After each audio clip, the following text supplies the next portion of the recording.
नमस्कार दोस्तों, advantage GK में आपका स्वागत है। आज हम एक इम्पॉर्टेंट टॉपिक लेकर आए हैं जो कि कुछ दिनों से काफ़ी ज़्यादा डिस्कस किया जा रहा है, petrol and diesel under GST. Petrol और डीजल के रेट बहुत ज़्यादा बढ़ जाने के कारण पिछले कुछ दिनों से यही बात सुनने में आ रही है कि कब गवर्नमेंट इसको जीएसटी के अंडर में लेगी। ट्यूसडे को पार्लियामेंट में फाइनेंस मिनिस्टर ने कहा कि स्टेट अगर इस टॉपिक को उठाते हैं और नेक्स्ट जीएसटी काउंसिल में इसे लेके आते हैं तो सेंटर को इस इशू को डिस्कस करने में कोई प्रॉब्लम नहीं है। इसके बाद अगले ही दिन वेडनेसडे को राज्यसभा में सुशील मोदी जो कि बीजेपी सांसद हैं, उन्होंने ये स्टेटमेंट दिया कि अगले 8-10 साल तक ऐसा पॉसिबल नहीं है कि पेट्रोल और डीजल को जीएसटी के अंडर में लाया जा सके। तो चलिए जानते हैं कि उन्होंने ऐसा स्टेटमेंट क्यों दिया और गवर्नमेंट के सामने क्या समस्याएं हैं पेट्रोल और डीजल को जीएसटी के अंडर लाने को लेकर।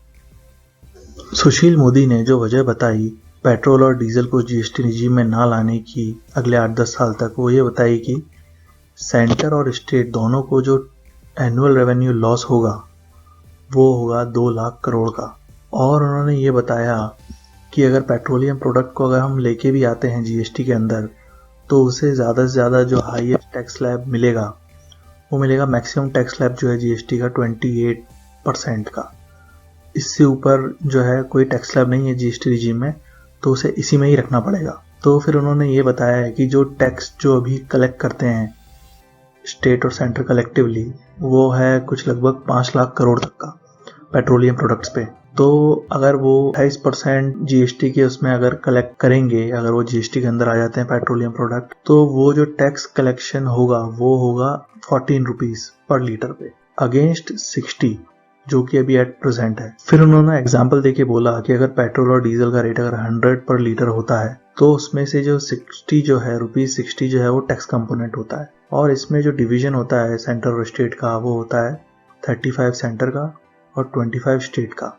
और इसमें से जो सेंटर का जो 35 होता है रुपीज, 42% उसका स्टेट के पास ही वापस जाता है। क्या होगा अगर जो टैक्सेशन है वो शिफ्ट हो जाता है जीएसटी के अंडर में पेट्रोलियम प्रोडक्ट्स का?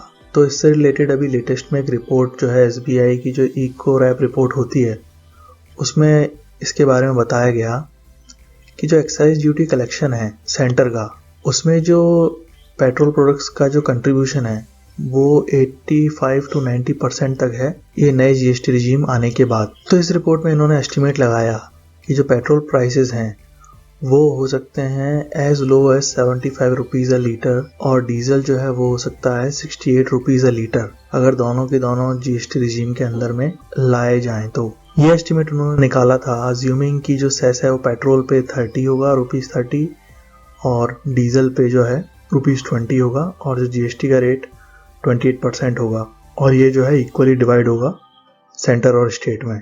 फिर उन्होंने इस रिपोर्ट में बताया कि इसको अगर हम कर देते हैं तो जो डीजल का कंजप्शन है वो 15% वो इंक्रीज हो जाएगा और पेट्रोल का जो कंजप्शन है वो 10% एनुअली इंक्रीज हो जाएगा। तो इसके जीएसटी रिजीम में आने के बाद जो फाइनेंशियल इम्पैक्ट पड़ेगा वो पड़ेगा लगभग 1 लाख करोड़ का, जो कि 0.4% है जीडीपी का। तो इस रिपोर्ट का जिस्ट यही था कि ऐसा रिस्क वो लिया जा सकता है। इसके फायदे वो इनॉर्मस होंगे कंसिडरिंग लॉस, तो उसके कंपैरिजन में जो आम जनता को फायदा है वो काफी ज्यादा होगा।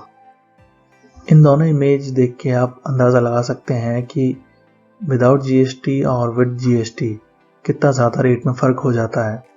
ये दिल्ली का रेट है 1 मार्च का, उसका रेट डिस्ट्रीब्यूशन है तो 33.54 उस दिन बेस प्राइस था और 32.9 वो सेंट्रल का एक्साइज ड्यूटी, 3.69 डीलर कमीशन और 21.04 वो स्टेट का वैट। तो इन सबको ऐड करने के बाद जो इफेक्टिव रेट आया वो आया 91.17 उस दिन का। और इसी तरह वो डीजल का भी था। अब अगर यही उस दिन अगर जीएसटी के अंडर अगर पेट्रोल होता तो बेस प्राइस तो सेम ही रहता 33.54, डीलर कमीशन भी 3.69 ही रहता, पर जो टैक्स लगता वो लगता 10.42 रुपीज़ का। तो इसमें एकदम बहुत ही ज़्यादा डिफरेंस है, 47.65 और 91.17।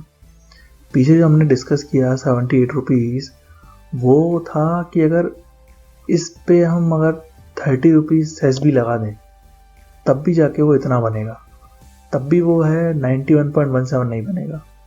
तो इतना ज़्यादा डिफरेंस हो जा रहा है विद जीएसटी और विदाउट जीएसटी पेट्रोल और डीजल के रेट में। सेंट्रल गवर्नमेंट जो है वो इस मूड में क्यों नहीं लग रही है कि वो पेट्रोलियम प्रोडक्ट्स को जीएसटी रिजीम में लेके आए। अभी जो है करंटली 5 पेट्रोलियम प्रोडक्ट्स हैं वो जो जीएसटी रिजीम के बाहर हैं। वो हैं crude petroleum, petrol, diesel, aviation turbine fuel and natural gas.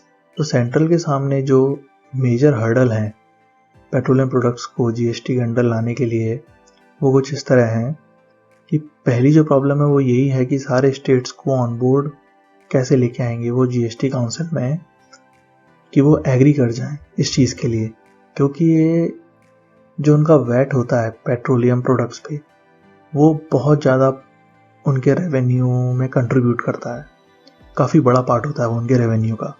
तो कोई भी स्टेट ये चीज़ छोड़ना नहीं चाहेगा। जैसे भी असम में इलेक्शन हो रहे हैं तो उन्होंने वैट डिक्रीज करके सीधे 5 रुपये जो है वो पेट्रोल में कम कर दिए थे। तो इससे काफ़ी ज़्यादा फर्क पड़ जाता है सब चीज़ों पे। तो ये एक अथॉरिटी है उनके पास जो वो छोड़ना नहीं चाहेंगे। और दूसरा ये है कि जो मैक्सिमम टैक्स स्लैब है जीएसटी के अंदर वो है 28%। अब इससे ज़्यादा तो सेंटर लगा नहीं सकता जीएसटी के अंडर में। तो जो डिफरेंस है अभी के टैक्स में और जीएसटी के लगने के बाद वाले टैक्स में वो बहुत ज़्यादा बड़ा डिफरेंस है। इसलिए सेंटर के सामने ये इशू है कि मैक्सिमम टू मैक्सिमम जब 28% लगेगा तो बाकी का जो वो लॉस है वो कहाँ से कवर करेंगे। और जो थर्ड बड़ा हर्डल है वो यही है कि जो रेवेन्यू लॉस स्टेट को होगा, क्योंकि रेवेन्यू काफ़ी बड़ा पार्ट होता है ये वैट, तो जो रेवेन्यू लॉस होगा उसके लिए वो क्या कंपनसेशन मैकेनिज्म लेके आएंगे। ऑलरेडी अभी के कंपनसेशन मैकेनिज्म से स्टेट खुश नहीं है, कई स्टेट को टाइम से मिलता नहीं है और उनको बार बार रिक्वेस्ट करनी पड़ती है जीएसटी कंपनसेशन के लिए, और ये शॉर्टफॉल जो है वो काफ़ी बड़ा होगा। तो इसीलिए जो है सेंट्रल गवर्नमेंट ओवरऑल जो है इस मूड में नहीं लग रही है कि जो है वो पेट्रोलियम प्रोडक्ट्स को जीएसटी के अंडर में लेके आए। तो आज का वीडियो जो है हमारा यहीं ख़त्म होता है। अगर आपको ये वीडियो पसंद आया तो प्लीज़ इसे लाइक करें, और अगर आपको हमारे चैनल का कंटेंट पसंद आ रहा है तो हमारे चैनल को सब्सक्राइब करें। अगले वीडियो के साथ जल्दी मुलाकात होगी। Thank you.